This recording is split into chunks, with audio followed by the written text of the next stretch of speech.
waxaan la soo sheegay in county government-ka oo had la joogo program badan oo la rabo inay sameeyaan ayaka oo waxba dad u qabanin. waxaa ka mid ah isbitaal baa guri baa la dhisaa, isbitaal la leey, laakiin as panadol lama ku jiro isbitaalkaas. soo saas ma isbitaal baa daawo ma qabtay idik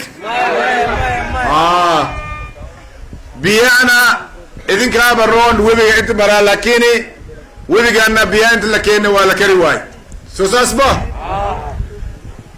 waxaana la sheegay basari oo caruurta school fees lagu bixinaa 80 milyan baa la bixinaa la sanad walba, laakiin qof basarigaas hela oo hele sanadkii la soo dhaafay meel aan soo marnay kulli wax yani ay dhaheen waa hele ma arkin.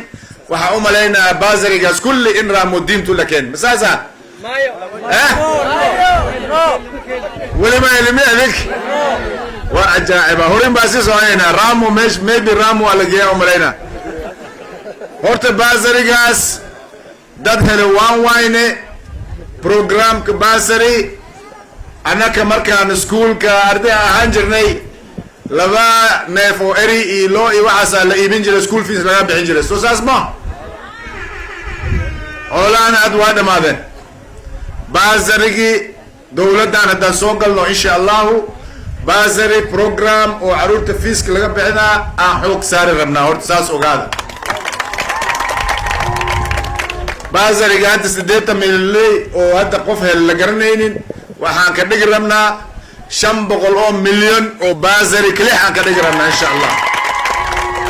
sifa hal wiil iyo hal gabar oo degan Mandera County lafi ahata elwaq ahata raamudintu ahata familygooda da yani kalaynin feeski caruurtaas laga bixi insha allah county government bixina, county government bixin doonta. saas waa in la ogaado.